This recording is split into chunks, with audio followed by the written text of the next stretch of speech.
یہ اس وقت جو کچھ ہو رہا ہے، اور ظاہر ہے کہ وہ کہہ رہے ہیں کہ تنگ آمد بجنگ آمد، یعنی کہ کہہ رہے ہیں کہ جب گرفتاریاں کرنی ہی ہیں تو ہم خود ہی اپنے آپ کو پیش کر دیتے ہیں. یہ جن دفعات کے تحت یا جن چارجز کے اوپر جس طریقے سے اریسٹ کیا جا رہا ہے، آپ ظاہر ہے قانونی ماہر ہیں، آپ ان ساری چیزوں پہ نظر رکھتے ہیں، یہ کوئی نظیر ایسی ملتی ہے اس طرح کی گرفتاریوں کی؟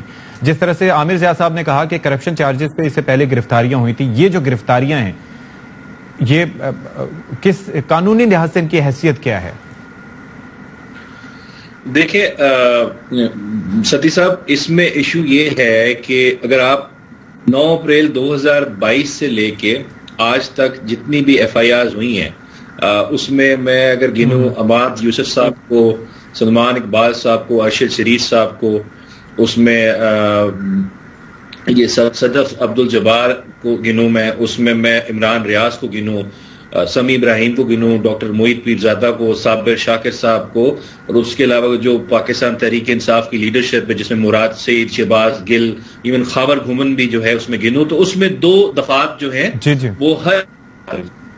وہ ہے 124A پاکستان پینل کوڈ، جس کو ہم سیڈیشن کہتے ہیں، غداری بھی کہتے ہیں، اور دوسرا ہے 131 پاکستان پینل کوڈ، اور ساتھ اس کے 505 پاکستان پینل کوڈ، وہ میوٹنی ہوتی ہے، اس کو بھی غداری کہتے ہیں. اور یہ ساری کی ساری ایف آئی آر ایک سپیچ ہوئی ہیں جتنی بھی ہیں، یا کوئی سپیچ کسی نے دی ہے، یا کسی نے بالکل جھوٹا الزام لگا دیا، یا کسی نے کسی کو کرٹیسائز کیا، اس پہ الزام یہ سارے جتنے بھی ہوئے ہیں. لیکن اگر آپ کمپیئر کر رہے ہیں، جو یہ اس طرح کی F I R Pakistan Tehreek Insaf کے ٹرنیور میں صرف 2 ہوئی ہیں ٹوٹل. ایک جاوید لطیف صاحب پہ ہوئی تھی، ان کا بیان نکالے انہوں نے کیا تھا، آپ خود دیکھ لیں، اور ساتھ ایک کیپٹن صفدر صاحب پہ ہوئی تھی جو کراچی میں ہوئی تھی، Sindh police Pakistan Peoples Party کی حکومت نے کی تھی. اس کے علاوہ کوئی ایف آئی آر ان کے ٹرنیور میں یہ نہیں ہوئی. اور جہاں تک اگر آپ کمپیئر کر لیں، پی ڈی ایم کی لیڈرشپ جیل میں جا رہی تھی، جو ان پہ کیسز تھے وہ دیکھیں میگا کرپشن کیسز تھے، وائٹ کالر کرائم تھے، اس میں نیب کے کرائمز تھے، منی لانڈرنگ کے ایشوز تھے، بڑے سیریس قسم کے اوفینسز تھے.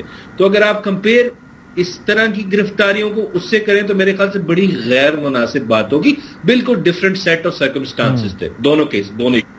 لیکن وہ تو یہ کلیم کرتے ہیں کہ اس میں سے نکلا کچھ بھی نہیں، وہ یہ کلیم کرتے ہیں، جیسے خواجہ سعد رفیق ہوں یا دیگر جو بھی لیڈرشپ ہو، احسن اقبال صاحب ہوں، کلیم کرتے ہیں کہ جی جھوٹے الزام تھے ہم پہ.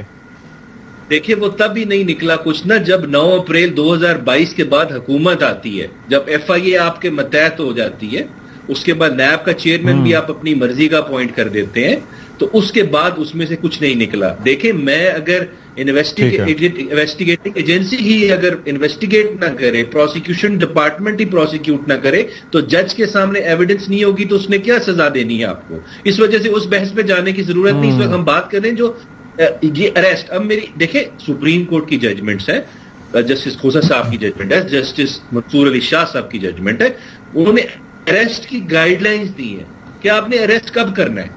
اچھا، جب آپ مطلب کہ آپ ایف آئی آر کٹنے کا مطلب یہ نہیں اگلے بندے کو گھر سے اٹھا لیں گے، آپ نے پہلے دیکھنا کیا اس کی انوالومنٹ ہے آفینس میں کہ نہیں ہے، اریسٹ ضروری ہے، کیا وہ بھاگ رہا ہے، اور آپ رات کو 2 بجے کسی کے گھر دھاوا بول دیں، اس کو اریسٹ کر کے لے جائیں. کوئی انسانی حقوق ہوتے ہیں، آرٹیکل 14 ہے، right to privacy, right to dignity, بغیر وارنٹ کے آپ کسی کے گھر بھی نہیں جا سکتے. تو جو آئین میں اپنے تحفظ ہیں، قانون میں تحفظ ہے، سارے کے سارے پامال ہو رہے ہیں.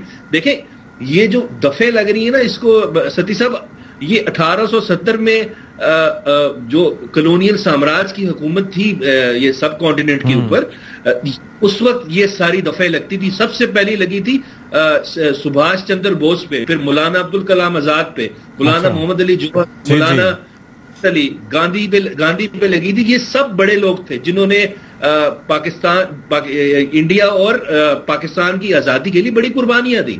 اور یہ فیض احمد فیض بھگت چکے ہیں، شورش کشمیری صاحب بھگت چکے ہیں. تو اس وجہ سے یہ اس طرح کلونیل طریقے سے، اس طرح سامراجی طریقے سے حکومت کبھی نہیں ایکسرسائز پاورز کی کسی بھی حکومت نے ہماری پولیٹیکل ہسٹری میں 1947 کے بعد.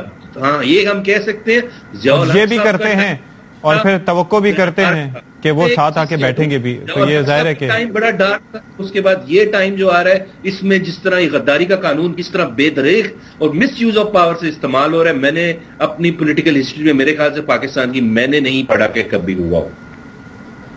اچھا عامر ضیاء صاحب، سر ایک تو یہ چیز کہ ایک تو اس طرح کے اقدامات اور اوپر سے یہ توقع کہ وہ آ کے ساتھ بیٹھ جائیں اور اب آ کے ساتھ بیٹھ جائیں، پھر ساتھ ہی ساتھ یہ جو طریقہ کار ہم نے دیکھا، آپ یہ دیکھیں کہ جس طریقے سے شیخ رشید احمد صاحب کے ساتھ جو سلوک روا رکھا گیا، وہ بڑے جیدار قسم کے آدمی ہیں، ہم نے ان کو ہمیشہ ہائی اسپرٹس میں پایا ہے اور مطلب ان کا ایک ڈفرینٹ ہی امیج تھا. یہاں پر جس طرح سے ان کی آنکھوں میں ہم نے آنسو دیکھے، فواد چودھری صاحب، کاشف عباسی صاحب کے شو میں جس طرح سے ان کی آنکھیں نم ہوئیں، جس طرح سے ان کو منہ پہ کپڑا ڈال کے لے جایا جاتا رہا، پھر باقی بھی اس طرح کی مثالیں آپ کے سامنے موجود ہیں جو گرفتاریاں ہوئیں. یہ کیا رہا ہے آخر ایسا کہ مطلب کیا ٹریٹمنٹ کیا کوئی ڈفرینٹ ہی لیول کا ہو رہا ہے کہ اس کے اندر یہ سیاستدانوں کے ساتھ بہت ہی مس ٹریٹ کیا جا رہا ہے، یا آخر کس وجہ سے ایسا ہو رہا ہے؟ دیکھیے بڑا دور تاریخ ہے یہ پاکستان کے اوپر، اور میں بالکل اس بات پہ، میں نے 30 سال سے صحافت میں ہوں، 30-32 سال سے، مجھے یاد نہیں پڑتا ہے کہ اس طرح کا جو جبر ہم نے دیکھا ہو، اتنی زیادتیاں دیکھی ہوں، وہ آزادی صحافت کا مسئلہ ہو، وہ کہتے ہیں نا کہ لوگوں کا اظہار رائے کی آزادی کا مسئلہ ہو. کیونکہ یہاں پر جو کیسز بن رہے ہیں، جیسے کہ بھی ہمارے دوست ابوذر صاحب کہہ رہے تھے، وہ بالکل درست کہہ رہے ہیں کہ جناب آزادی تحریر و تقریر پہ بن رہے ہیں، تحریر و تقریر پہ آپ لوگوں کو پکڑ رہے ہیں، ان کو مطلب ہے آپ اس کو جیل میں ڈال رہے ہیں، ان کے اوپر تشدد کر رہے ہیں. ارشد شریف جیسا ہمارا ساتھی جو تھا وہ شہید ہوا، جان سے گیا. تو یہ ساری چیزیں جو اس بات کی غمازی کرتی کہ ایک ڈکٹیٹوریل مائنڈ سیٹ ہے، یہ فیشسٹ مائنڈ سیٹ ہے. اور یہ میں سمجھتا ہوں کہ نون لیگ کی ایک تاریخ رہی ہے. ستی صاحب اگر آپ ان کا دیکھیں کہ جب حکومت میں آئے، ان کا اسی طرح سے صحافیوں کے ساتھ اور جو ان کے سیاسی مخالفین تھے ان کے ساتھ ان کا یہی رویہ رہا ہے. ایک زمانے میں جو بہت سارے اخبارات آج ان کے طرفدار ہیں، وہ 2 صفحے کے چھپتے تھے اور یہ پوری ایک فہرست دیا کرتے تھے. میں اگر 98 کی بات کروں، 92 کی بات کروں، 98 99 کی آئی ریممبر نکال دو، ٹھیک ہے نا. آپ کو یاد ہوگا کیا عالم تھا. تو کوئی نیا بات نہیں کرے. آج وہ جو ہے نجم سیٹھی صاحب ان کے ساتھ ہیں، ان کی حکومت کے وہ ہیں، لیکن ان کو اغوا کیا گیا تھا، ان پہ کپڑا ڈال کر اسی طرح نجم سیٹھی پہ ظلم و ستم کیا گیا تھا. ٹھیک ہے، آج ان کی فضاریاں بدل گئی، آج وہ ان کے ساتھ ہیں، وہ ایک الگ بحث ہے. اور بھی بہت سارے میں اس طرح کے آپ کو نام دے سکتا ہوں. تو یہ ان کا ایک پوری ایک تاریخ رہی ہے نون لیگ کی، لیکن اس مرتبہ زیادہ لیتھل ہے. اس کی وجہ ہے کہ کہا جا سکتا ہے کہ پیپلز پارٹی کا ریکارڈ تھوڑا بہتر رہا ہے. خود جی عامر جا صاحب، پیپلز پارٹی کا ریکارڈ نسبتاً بہتر رہا ہے. پیپلز پارٹی کا یقیناً نسبتاً بہتر ہے، لیکن پھر آپ دیکھیں سندھ میں دیکھیں بہت سارے ہمارے صحافیوں کو شہید کیا گیا. ایک ناظم جوکشو کا جو کیس ہے وہ ایسا کیس ہے کہ مطلب ناقابل معافی ہے، اور اس میں جس طرح سے بلڈ منی دی گئی، اور اس کے بعد آپ دیکھیں کہ اس کو اون کیا ان کی پارٹی نے، اس کے ایک لفظ کنڈیمنیشن کا اگر آیا ہوں ہمیں بتا دیں. تو بات یہ کہ یہ چیزیں جو ہیں ایک طرف فیوڈل مائنڈ سیٹ ہے، دوسری طرف ہم دیکھتے ہیں کہ اس پاکستان کو یہ شریف خاندان کی بڑی پرانی خواہش ہے کہ راجواڑے کی طرح چلائیں، یعنی کہ اپنی خاندان کی آمریت قائم کر دیں کہ باپ ہوگا، بیٹا ہوگا، بھتیجا ہوگا، بیٹی ہوگی، حتیٰ کہ سمدھی بھی ہوگا. انہی لوگوں کی کچن کیبنٹ ہے. یہ کیبنٹ میں بھی فیصلے نہیں کرتے تھے، یہ ان کی کچن کیبنٹ ہے جو رشتہ داروں پہ مشتمل ہوتی ہے، وہاں پر فیصلے کرتے ہیں. یہ سمجھتے ہیں کہ ڈرا کے دھمکا کے جو ہے لوگوں کو چپ کرا دیں گے، لیکن یہ ان کی بڑی غلط فہمی ہے. انہیں پاکستانیوں کے کردار کا نہیں پتا کہ جتنا جبر بڑھتا ہے، جتنی زیادتیاں بڑھتی ہیں، جتنا ظلم بڑھتا ہے، مزاحمت بھی اس کے حساب سے بڑھتی ہے. تو یہ لوگ جو سمجھتے ہیں، جو آنسوؤں کے اوپر تانا زنی کر رہے ہیں بہت سارے اس وقت جو جیالے ہیں پی ڈی ایم کے، میں کہتا ہوں تو بڑے مقدس آنسو ہے کہ ظاہر اگر آپ کا گلٹ ہو، آپ پہ کرپشن کیس ہو تو آپ نہیں آنسو بہائیں گے. لیکن جب شریف آدمی کو آپ دھکے دے رہے ہوتے ہیں، بزرگ کو دھکے دے رہے ہوتے ہیں، وہ ان لوگوں کو دھکے دے رہے ہوتے ہیں کہ جن کا جرم کیا ہے کہ انہوں نے زبان کھولی، انہوں نے کوئی بات کی. یعنی کہ جو مقدمہ فیض احمد فیض پہ ہوتا تھا، حبیب جالب پہ ہوتا تھا.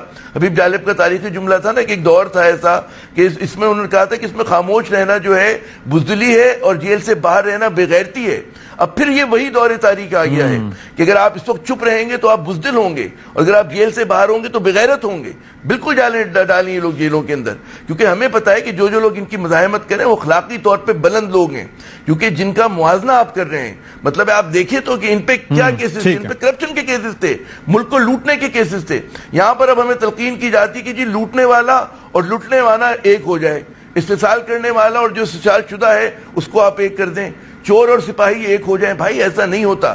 آپ نے یہ جو تفریق ہے بالکل صحیح ہے. یہ جو حکومت کی لیجٹمیسی ہے اس کو کویسچنیبل ہے، اس کا جائز ہونا کویسچنیبل ہے.